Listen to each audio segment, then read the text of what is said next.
അമേരിക്കയുടെ അഹങ്കാരം വെച്ച് പൊറുപ്പിക്കാൻ ഉത്തര കൊറിയയ്ക്ക് എന്തായാലും സാധിക്കില്ല. അമേരിക്കയുടെ തന്ത്രങ്ങളൊന്നും ഉത്തര കൊറിയയുടെ അടുത്ത് നടക്കുകയുമില്ല. ഇറാനു നേരെ ഇപ്പോൾ അമേരിക്ക നടത്തുന്ന കൊലവിളികൾക്ക് ശേഷം അവർ അടുത്തത് ലക്ഷ്യം വെക്കുന്നത് ഉത്തര കൊറിയയായിരിക്കുമെന്ന് കിമ്മിന് നല്ല ബോധ്യമുണ്ട്. അതുകൊണ്ട് തന്നെ അമേരിക്കയെ പൂട്ടാനുള്ള വഴികളൊക്കെ തന്നെ കിം ഒരുക്കി വെച്ചു കഴിഞ്ഞു. മാടമ്പിത്തരവുമായി ഇങ്ങോട്ട് വന്നാൽ വെറുതെ ഇരിക്കില്ലെന്നും നാലായി മടക്കി ദൂരേക്ക് എറിയുമെന്നും തന്നെയാണ് ഉത്തര കൊറിയയുടെ ഭീഷണി. എന്താണ് കാര്യങ്ങളെന്നല്ലേ നമുക്ക് പരിശോധിക്കാം. ലോകരാജ്യങ്ങൾക്ക് മുന്നിൽ എന്നും ഒരു പേടി സ്വപ്നം തന്നെയാണ് ഉത്തര കൊറിയ. എന്ത് എപ്പോൾ എങ്ങനെ ചെയ്യുമെന്ന് ലോകത്തിന് ഒരു പിടിയും തരാത്ത ഒരു മനുഷ്യനാണ് അവിടുത്തെ ഭരണാധികാരി. റഷ്യ അല്ലാതെ മറ്റൊരു രാജ്യവുമായി ബന്ധം വെക്കാത്ത ഉത്തര കൊറിയ എന്തും ആളുകൾക്ക് ഉത്തരം കിട്ടാത്ത ഒരു സമസ്യയായി നീളുകയാണ്. ലോകത്താരും പ്രതീക്ഷിക്കാത്ത തിരിച്ചടികൾ നൽകുന്ന രാജ്യമായി ഉത്തര കൊറിയയെ മാറ്റിയതിൽ ഉത്തര കൊറിയയുടെ ഭരണാധികാരി കിം ജോങ് ഉന്നിന് കൃത്യമായ പങ്കുണ്ട്.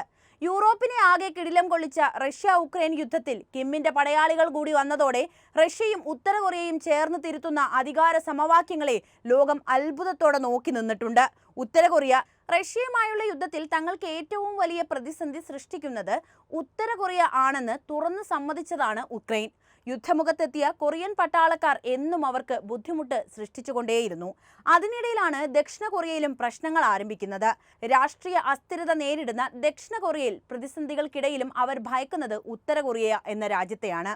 ദക്ഷിണ കൊറിയയെ പ്രധാന ശത്രുവായി പ്രഖ്യാപിച്ച് ഉത്തര കൊറിയൻ നേതാവ് കിം ജോങ് ഉൻ യുദ്ധത്തിന് ഒരുക്കം കൂട്ടിയപ്പോൾ മുതൽ കൊറിയൻ ഉപദ്വീപിലും ലോകമെങ്ങും ആശങ്കയിലാണ്. അതേസമയം തന്നെയാണ് ഉത്തര കൊറിയയുടെ സുഹൃത്തായ ഇറാനുമായി ആണവ നിരായുധീകരണം പിന്തുടരുന്നതിനുള്ള ചർച്ചകൾക്കായി അമേരിക്ക ഇറങ്ങിത്തിരിച്ചത്. വർഷങ്ങളായി ശത്രുപക്ഷത്ത് അമേരിക്ക നിർത്തിയ ഇറാനുമായി ഇപ്പോൾ ഒരു ചർച്ച നടത്താൻ അമേരിക്കൻ പ്രസിഡന്റ് കിം ജോങ് ഉന്നിനെ പ്രേരിപ്പിച്ച ഘടകം എന്താണെന്ന് വെച്ചാൽ ഇറാൻ അടക്കമുള്ള അമേരിക്കൻ എതിർചേരികൾ കാര്യമായി ആയുധ നിർമ്മാണത്തിൽ ഏർപ്പെട്ടു എന്ന തിരിച്ചറിവാണ്. കാര്യങ്ങൾ ഇങ്ങനെ പോയാൽ അമേരിക്കൻ അപ്രമാദിത്വത്തെ ചോദ്യം ചെയ്യാൻ പോലും ഈ ചേരികൾ മടിക്കില്ലെന്ന ബോധ്യം അമേരിക്കൻ പ്രസിഡന്റിനെ കുറച്ചു കാലമായി അലോസരപ്പെടുത്തിക്കൊണ്ടേയിരിക്കുകയാണ്. ഇതിൽ നിന്നാണ് ചർച്ചയ്ക്ക് വന്നില്ലെങ്കിൽ അമേരിക്കയുടെ മേൽക്കോയ്മ അംഗീകരിച്ചില്ലെങ്കിൽ ഇറാനെ ചുട്ടരിക്കുമെന്നൊക്കെ പറഞ്ഞ് ട്രംപ് മുന്നോട്ട് വന്നത്. എന്തായാലും അമേരിക്കയുടെ അഹങ്കാരത്തിന് അങ്ങനെ അങ്ങോട്ട് നിന്നു കൊടുക്കില്ലെങ്കിലും റഷ്യയുടെ നേതൃത്വത്തിൽ ഒരു പരിഹാരം കണ്ടെത്താനുള്ള ശ്രമം കാര്യമായി നടക്കുന്നുണ്ട്. എന്തായാലും ഇറാൻ കഴിഞ്ഞാൽ ട്രംപ് തേടിയെത്തുക മറ്റാരെയും ആയിരിക്കില്ല, അത് സാക്ഷാൽ ഉത്തര കൊറിയയെ തന്നെ ആയിരിക്കും. ആയുധങ്ങൾ ഉണ്ടാക്കുന്നതിൽ കൂടുതൽ ശ്രദ്ധ ചെലുത്തുന്ന ഉത്തര കൊറിയയെ സംബന്ധിച്ച് അതൊരു പ്രശ്നം തന്നെയാണ്. എന്തായാലും അമേരിക്കയുടെ അത്തരം സമീപനങ്ങൾക്ക് പുല്ലുവില പോലും നൽകാൻ തയ്യാറല്ല എന്നാണ് ഉത്തര കൊറിയയുടെ ഈ വിഷയത്തിലെ നിലപാട്. 13 ലക്ഷം സജീവ അംഗങ്ങളുള്ള ഉത്തര കൊറിയൻ സൈന്യം അംഗബലം കൊണ്ട് ലോകത്തെ ഏറ്റവും വലിയ സൈന്യം തന്നെയാണ്. കിം ഭരണകൂടത്തെയും രാജ്യത്തെയും സംരക്ഷിക്കുന്നതിന് തങ്ങളുടെ ആണവ പ്രതിരോധം ആവശ്യമാണെന്ന് കരുതുന്ന ഉത്തര കൊറിയയുടെ ആണവ നിരായുധീകരണത്തിനുള്ള സന്നദ്ധത വളരെ കാലമായി ചോദ്യം ചെയ്യപ്പെട്ടിട്ടുണ്ട്. ഉത്തര കൊറിയയുടെ ആണവായുധ പദ്ധതി തകർക്കുക എന്ന ലക്ഷ്യത്തിലേക്കുള്ള പരിശ്രമത്തിലാണ് അമേരിക്കയും അതുപോലെ തന്നെ ദക്ഷിണ കൊറിയയും. എന്നാൽ ആണവ നിരായുധീകരണം പിന്തുടരുന്നതിനുള്ള പ്രതിജ്ഞാബദ്ധതയിൽ ദക്ഷിണ കൊറിയ ഉറച്ചു നിൽക്കുകയാണ്. അമേരിക്കയും അതിന്റെ ഏഷ്യൻ പങ്കാളികളും എത്ര ആവശ്യപ്പെട്ടാലും ഒരു ആണവായുധ രാഷ്ട്രമെന്ന നിലയിൽ ഉത്തര കൊറിയയുടെ നിലപാട് മാറ്റാൻ കഴിയില്ലെന്ന് വ്യക്തമാക്കിയിരിക്കുകയാണ് കിം ജോങ് ഉന്നിന്റെ സഹോദരി. കഴിഞ്ഞ ആഴ്ച നടന്ന നാറ്റോ യോഗത്തിനിടെ ദക്ഷിണ കൊറിയ, ജപ്പാൻ, അമേരിക്ക എന്നീ രാജ്യങ്ങളുടെ വിദേശകാര്യമന്ത്രിമാർ നടത്തിയ സംയുക്ത പ്രസ്താവനയ്ക്കുള്ള മറുപടിയായിട്ടാണ് ഈ പരാമർശങ്ങൾ വന്നത്. ഉത്തര കൊറിയയുടെ സമ്പൂർണ്ണ ആണവ നിരായുധീകരണത്തിനായുള്ള തങ്ങളുടെ പ്രതിബദ്ധത 3 മന്ത്രിമാരും ആവർത്തിച്ചതായി പ്രസ്താവനയിൽ പറഞ്ഞിട്ടുണ്ട്. ഗണ്യവും ശക്തവുമായ ആണവ പ്രതിരോധ ശേഷിക്കൊപ്പം ഉത്തര കൊറിയയുടെ ആണവായുധ പദ്ധതി ബാഹ്യ ഭീഷണികളുടെ ഫലമാണെന്നും ആരെങ്കിലും എത്ര തീവ്രമായി നിഷേധിച്ചാലും അത് മാറില്ല എന്നും നേതാവ് കിം ജോങ് ഉന്നിന്റെ സഹോദരി കിം യോ ജോങ് പറഞ്ഞുവെന്ന് ഉത്തര കൊറിയയുടെ KCN വാർത്താ ഏജൻസി റിപ്പോർട്ട് ചെയ്തു. ഉത്തര കൊറിയയെ കൊണ്ട് ആണവ പദ്ധതി വേണ്ടെന്ന് വെപ്പിക്കാമെന്നത് US-ന്റെയും ഏഷ്യൻ സഖ്യകക്ഷികളുടെയും ദിവാസ്വപ്നമാണെന്നാണ് കിം യോങ് പറഞ്ഞത്. ഉത്തര കൊറിയൻ ചെയർമാൻ കിം ജോങ് ഉന്നിന്റെ സഹോദരിയും വിദേശനയ ഉദ്യോഗസ്ഥരിൽ പ്രമുഖയുമാണ് ഈ കിം യോ. ആണവായുധ നിർമ്മാണ പദ്ധതി ഉത്തര കൊറിയ ഒരിക്കലും ഉപേക്ഷിക്കില്ലെന്ന് അവർ ബുധനാഴ്ച പ്രസ്താവനയിൽ പറഞ്ഞിട്ടുണ്ട്.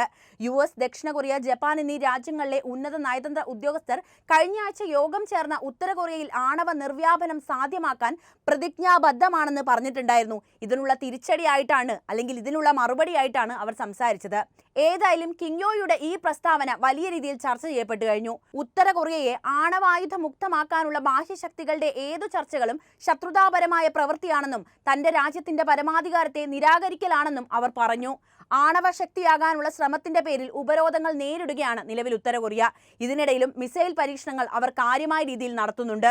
ഉത്തര കൊറിയയെ കൊണ്ട് ആണവ പദ്ധതി വേണ്ടെന്ന് വെപ്പിക്കാമെന്നത് യുഎസിന്റെയും ഏഷ്യൻ സഖ്യകക്ഷികളുടെയും ദിവാസ്വപ്നമാണെന്നാണ് കിം യോങ് ഉങ് പറയുന്നത്. ഉത്തര കൊറിയൻ ചെയർമാൻ കിം ജോങ് ഉന്നിന്റെ സഹോദരിയും വിദേശനയ ഉദ്യോഗസ്ഥരിൽ പ്രമുഖയുമാണ് കിം യോം എന്ന് പറഞ്ഞല്ലോ. അതുപോലെ തന്നെ അവരുടെ രാഷ്ട്രീയത്തിലും വ്യക്തമായ സ്ഥാനം ഈ സ്ത്രീക്കുണ്ട്. ആണവായുധ നിർമ്മാണ പദ്ധതി ഉത്തര കൊറിയ ഒരിക്കലും ഉപേക്ഷിക്കില്ലെന്നാണ് അവർ ആവർത്തിക്കുന്നത്. കിം ജോങ് ഉൻ ആകട്ടെ കഴിഞ്ഞ കുറച്ച് നാളുകളായി ഒരുപാട് ആയുധങ്ങളും മിസൈൽ പരീക്ഷണങ്ങളും കൊണ്ടും ലോകത്തെ ഞെട്ടിച്ചിരിക്കുകയാണ്. എന്തൊക്കെയാണ് ഉത്തര കൊറിയയുടെ കൈവശമുള്ള ആയുധങ്ങൾ എന്ന കാര്യത്തിൽ സാക്ഷാൽ അമേരിക്കക്കടക്കം ആർക്കും വ്യക്തമായ ധാരണയില്ല. റഷ്യയുടെ ടെക്നോളജി ഉപയോഗിച്ച് വീണ്ടും ആയുധ നിർമ്മാണത്തിന് ഇറങ്ങുകയാണ് അവർ എന്നാണ് നമുക്ക് കിട്ടുന്ന റിപ്പോർട്ടുകൾ. ആണവ നിർവ്യാപനം സാധ്യമാക്കുന്നതിനായി കിമ്മുമായി കൂടിക്കാഴ്ച നടത്താമെന്ന് പറഞ്ഞിരിക്കുകയാണ് US പ്രസിഡന്റ് ഡൊണാൾഡ് ട്രംപ്. അദ്ദേഹത്തിന്റെ ഒന്നാം ഭരണകാലഘട്ടത്തിൽ രണ്ട് നേതാക്കളും 3 തവണ ചർച്ച നടത്തിയെങ്കിലും നയതന്ത്ര ബന്ധം മെച്ചപ്പെട്ടിട്ടില്ലെന്ന് മാത്രമല്ല ചർച്ച എവിടെയും എത്തിയതുമില്ല. ഉത്തര കൊറിയയ്ക്ക് മേലുള്ള ഉപരോധങ്ങൾ അവസാനിപ്പിക്കുമെന്നതിനെ ചൊല്ലിയുള്ള ഭിന്നതയായിരുന്നു പ്രധാനപ്പെട്ട കാരണം. പ്രസിഡന്റ് വ്ളാഡിമിർ പുടിന്റെ ഉക്രൈനിലെ യുദ്ധത്തിനിടയിലും കിം ജോങ് ഉൻ തന്റെ ആണവശേഷികൾ പ്രദർശിപ്പിക്കുകയും റഷ്യയുമായുള്ള ബന്ധം ശക്തിപ്പെടുത്തുകയും ചെയ്തതോടെ മേഖലയിലെ സംഘർഷങ്ങൾ വർദ്ധിച്ചു വരുന്ന കാഴ്ചയാണ് ലോകം കണ്ടത്. ആണവ നിരായുധീകരണ ചർച്ചകൾ പുനരാരംഭിക്കണമെന്ന ദക്ഷിണ കൊറിയയുടെയും അമേരിക്കയുടെയും ആഹ്വാനങ്ങൾക്ക് കിം മറുപടി നൽകിയിട്ടില്ല. ഉത്തര കൊറിയയുടെ ആണവ പദ്ധതി പൂർണ്ണമായും നീക്കം ചെയ്യണമെന്ന് അമേരിക്കയും അതിന്റെ ഏഷ്യൻ പങ്കാളികളും വളരെ കാലമായി ആവശ്യപ്പെടുന്ന കാര്യമാണ്. ഡൊണാൾഡ് ട്രംപ് ഉത്തര കൊറിയയെ ഒരു ആണവ ശക്തി എന്ന് പരാമർശിക്കുകയും കിം ജോങ് ഉന്നിനെ വീണ്ടും കാണാൻ തയ്യാറാണെന്ന് പറയുകയും ചെയ്തിരുന്നു. 2006 ആദ്യമായി ഭൂഗർഭ ആണവ പരീക്ഷണം നടത്തിയതിനു ശേഷം ഐക്യരാഷ്ട്രസഭയുടെ സുരക്ഷാ കൗൺസിൽ ഉപരോധങ്ങൾ ഏർപ്പെടുത്തിയിട്ടും ഉത്തര കൊറിയൻ ആണവായുധങ്ങൾ പിന്തുടരുന്നത് തുടരുകയാണ്. തന്റെ ആദ്യ ടേമിൽ പിരിമുറുക്കം കുറയ്ക്കാൻ ശ്രമിക്കുന്നതിനായി രണ്ട് നേതാക്കളും നിരവധി ഉച്ചകോടികളിൽ കൂടിക്കാഴ്ച നടത്തിയിട്ടും കാര്യമൊന്നും ഉണ്ടായില്ല എന്ന് പറഞ്ഞല്ലോ. എന്നാൽ ജോ ബൈഡന്റെ ഭരണം വന്നതോടെ കാര്യങ്ങൾ വീണ്ടും വഷളായി തുടങ്ങുകയാണ് ചെയ്തത്. അമേരിക്കയുമായുള്ള എല്ലാ ബന്ധങ്ങളും ഉത്തര കൊറിയ വിച്ഛേദിക്കുന്ന കാഴ്ചയാണ് പിന്നീട് ലോകം കണ്ടത്. അതിനിടയിൽ റഷ്യയുമായി മികച്ച ബന്ധം പുലർത്താൻ ഉത്തര കൊറിയ കാര്യമായി ശ്രദ്ധ ചെലുത്തുകയും ചെയ്തു. അതാണ് യുദ്ധമുഖത്ത് പോലും കിമ്മിന്റെ ചുണക്കുട്ടികൾ പുത്തിന്റെ സൈന്യത്തിനൊപ്പം നിന്നത്. ഉക്രൈനിലെ റഷ്യയുടെ യുദ്ധത്തെ പിന്തുണയ്ക്കാൻ ഉത്തര കൊറിയ ആയുധങ്ങളും സൈന്യവും നൽകിയിട്ടുണ്ട്.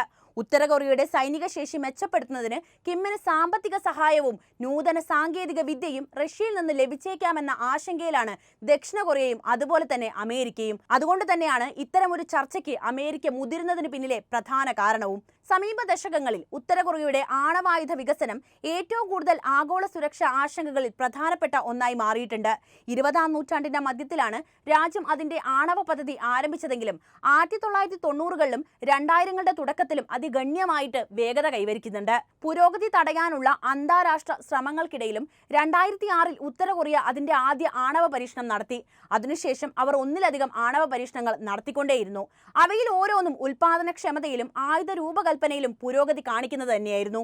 ദേശീയ സുരക്ഷയ്ക്ക് തങ്ങളുടെ ആണവായുധങ്ങൾ അത്യാവശ്യമാണെന്നും പ്രത്യേകിച്ച് അമേരിക്കയിൽ നിന്നും അതുപോലെ തന്നെ ദക്ഷിണ കൊറിയയിൽ നിന്നും ഭീഷണികൾ ഉള്ള കാലഘട്ടത്തോളം പ്രതിരോധമായി ഇത് പ്രവർത്തിക്കുമെന്നുമായിരുന്നു ഉത്തര കൊറിയ പറയുന്നത്.